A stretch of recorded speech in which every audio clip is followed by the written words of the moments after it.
ये कहानी है एक ऐसे 9 साल के बच्चे की जो अपनी गुलामी की जंजीरों को तोड़कर कैसे बड़े बड़े दिग्गज सूरमाओं को अपने आगे झुका देता है और अकेला पूरी दुनिया पर राज करता है।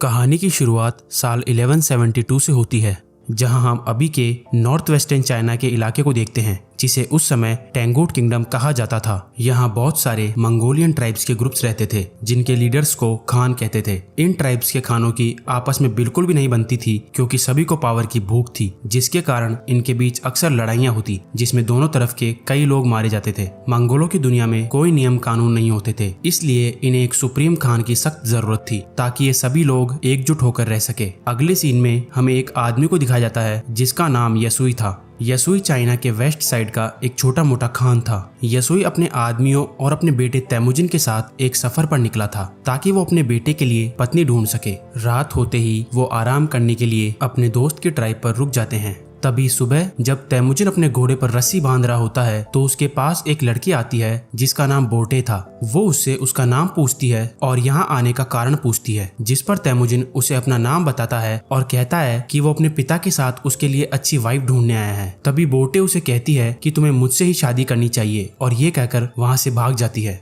रात को तैमुजिन जब अपने पिता से इस मामले में बात करता है, तो उसके फादर कहते हैं कि मुझे तुम्हारे लिए एक ऐसी वाइफ चाहिए जो सबसे ताकतवर ट्राइब से हो। लेकिन तभी तैमुजिन कहता है कि मैं खुद ही अपने लिए लड़की ढूंढना चाहता हूँ, जिस पर उसके पिता मान जाते हैं। अगले दिन सुबह यसुई उस ट्राइब की सभी लड़कियों को लाइन में खड़ा करता है और लड़कियों के पैरों को गौर से देखता है, क्योंकि उन्हें लगता था कि मजबूत पैरों वाली लड़की ही अपने पति को खुश रख पाती है। इसके बाद तैमुजिन एक एक करके सभी लड़कियों को देखता है और लास्ट में बोटे को ही पसंद करके अपनी पत्नी चुन लेता है। फिर उन दोनों की शादी हो जाती है, लेकिन ट्राइब्स के नियम अनुसार वो आने वाले 5 साल तक एक साथ नहीं रह सकते थे। जैसे ही उन लोगों का वहाँ से जाने का समय होता है, तैमुजिन बोटे को एक नेकलेस गिफ्ट देता है और जल्द ही वापस आने का वादा करता है। यहाँ से वो सब लोग आगे के सफर के लिए रवाना हो जाते हैं। थोड़ा सफर तय करने के बाद वो एक जगह पर आराम करने के लिए रुकते हैं, लेकिन इस बार वो थोड़े चौकन्ने थे, क्योंकि उनके ठीक सामने दूसरे खान के ट्राइब के लोग बैठे थे। थोड़ी देर बाद वो खान दोस्ती का हाथ आगे बढ़ाते हुए अपने एक आदमी को यसुई के लिए एक कटोरी में दूध देकर भेजता है। यसुई वो दूध की कटोरी स्वीकार कर लेता है और बदले में उसके लिए भी एक दूध की कटोरी भेजता है।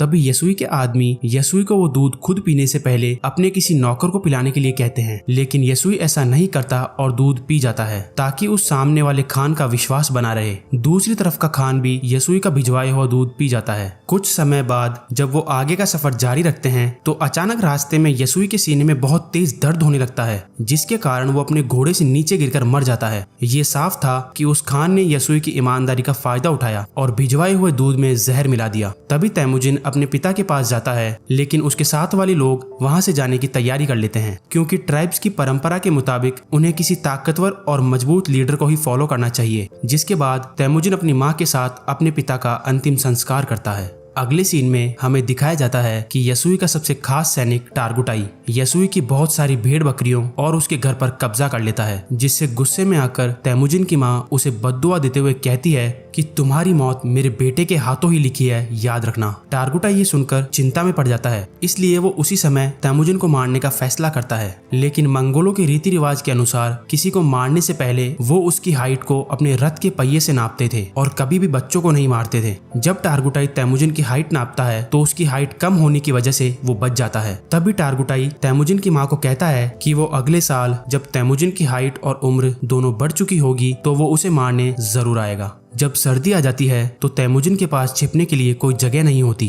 तभी उसे अपने पिता की कही हुई बात याद आती है कि बुरे वक्त में गॉड टेनरी उनकी मदद जरूर करेंगे। इसलिए वो उस सीक्रेट माउंटेन की तरफ दौड़ता हुआ जाता है। तभी अचानक रास्ते में उसका पैर बर्फ से ढकी झील पर पड़ जाता है, जिसमें वो डूब के लगभग मरने ही वाला था। लेकिन तभी वहाँ उसी की उम्र का एक लड़का आ जाता है, जिसका नाम जमुखा था। वो उसे बाहर निकालकर उसकी जान बचा लेता है। फिर जमुखा और उसका बड़ा भाई तैमुजिन को अपने घर ले जाते हैं, जहाँ जमुखा और उसका बड़ा भाई अपने अपने हाथ पर कट लगाकर खून दूध में मिलाकर तैमुजिन को पीने के लिए कहते हैं। अगली सुबह टारगुटाई तैमुजिन को ढूंढते हुए यहाँ भी पहुंच जाता है। टारगुटाई के लोग उसे अपने साथ उठा के ले जाते हैं, परंतु जब वो उसकी हाइट अपने रथ के पहिए से नापते हैं, तो उसकी हाइट उतनी ही थी जितनी की पहले। इसलिए वो लोग उसे तब तक के लिए कैदी बना लेते हैं। उनकी ट्राइब का एक बूढ़ा आदमी रोज तैमुजिन को खाना खिलाता था और उसके घावों पर दवा भी लगाता था।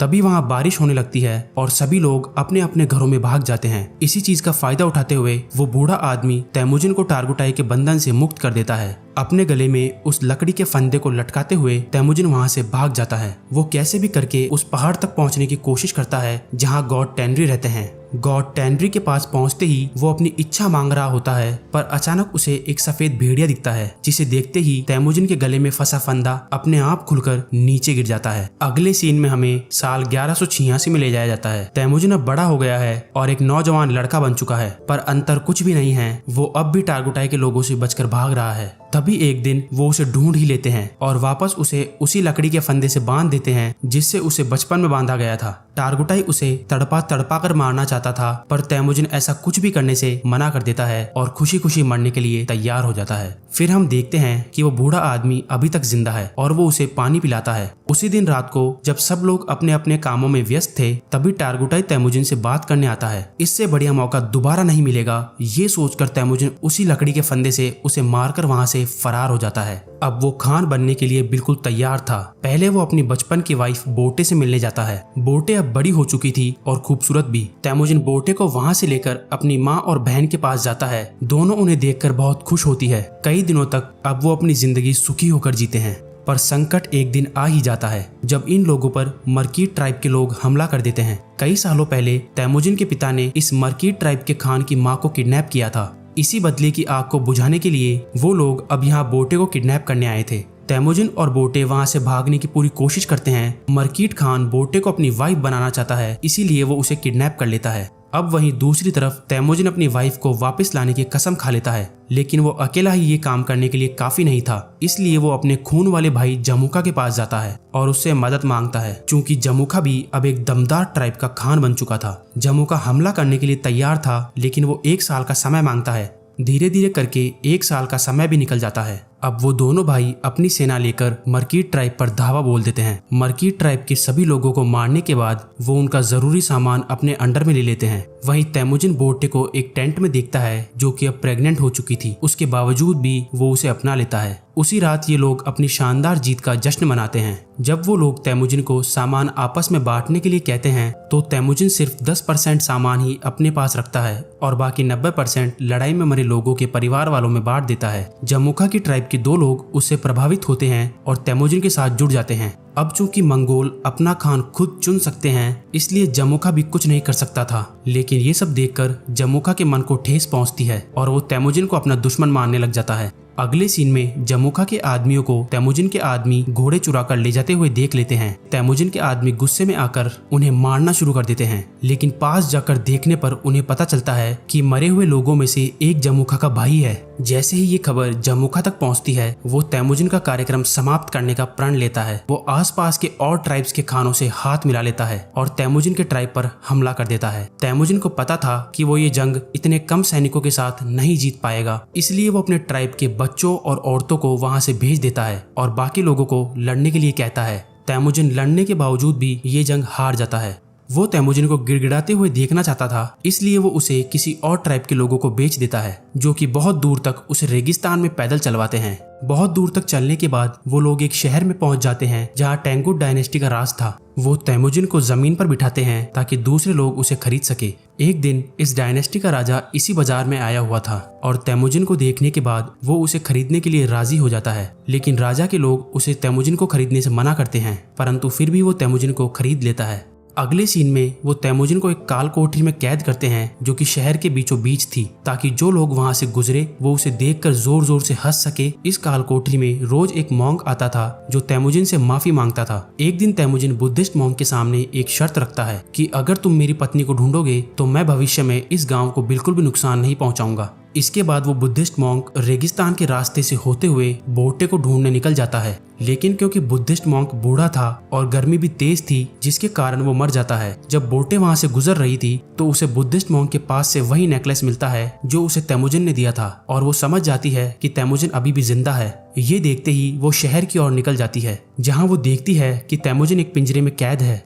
जैसे ही रात होती है, बोटे वहां के एक सिपाही को रिश्वत देकर तैमुजिन को वहां से भगा ले जाती है। बोटे और तैमुजिन घर आ जाते हैं, जहां अब पूरा परिवार शांति से और खुशी से रहने लगता है। तभी एक दिन बोर्टे तेमुजिन से कहती है कि सभी मंगोल्स एक जैसे ही होते हैं, सभी चोरी करते हैं, एक दूसरे को मारते हैं। मंगोल्स के लिए ये आम बात थी, लेकिन तेमुजिन इस बात का बुरा मान जाता है और अपने परिवार को छोड़ के वहाँ से चला जाता है। वो कसम खाता है कि अब वो सभी ट्राइब्स को एकजुट करके नया मंगोल राज बनाएगा। अब चाहे इस काम के लिए उसे किसी की जान भी लेनी पड़ी तो वो पीछे नहीं हटेगा।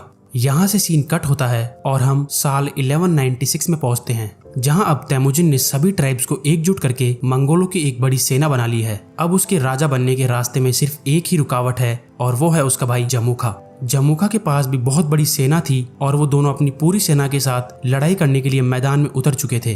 तेमुजिन भाई होने के नाते जमुखा को समझाना चाहता था, लेकिन जमुखा बिना कुछ सोचे समझे अपने सारे सैनिकों को आक्रमण करने के लिए भेज देता है, जिसके कारण जमुखा के बहुत से सैनिक बेमौत मारे जाते हैं। युद्ध कई घंटों तक चलता है और इस बार तेमुजिन बड़ी ही आसानी से जंग जीत जाता है। तेमुजिन जमुखा समेत उसके कई आदमियों को बंदी बना लेता है और उन्हें मारने के बजाय अपनी सेना में भर्ती कर लेता है। रात में जब तेमुजिन जमुखा से बात करने बैठता है तो उसे बताता है कि ये अपना अपना राज बड़ा करने का लालच आज उन्हें जिंदगी के उस मोड़ पर ले आया है जहाँ वो दोनों एक दूसरे की जान के दुश्मन बन चुके हैं। तभी जमुखा कहता है कि अगर मैं तुम्हारी जगह होता तो तुम्हें उसी वक्त जान से मार देता। तेमुजिन को जमुखा पर तरस आता है और वो उसे माफ करके वहाँ से कहीं दूर जाने को कहता है। तभी हम बोर्टे को देखते हैं जो तेमुजिन से मिलने आती है, जिन्हें देखकर वो बहुत खुश होता है। यहाँ से सीन चेंज होता है और हम तेमुजिन को साल 1206 में देखते हैं, जो इस समय सभी मंगोल्स का खान बन जाता है। अब लोग उसे गेंगिस खान के नाम से जानने लगे थे और उसका दूसरा नाम चंगेज खान भी था।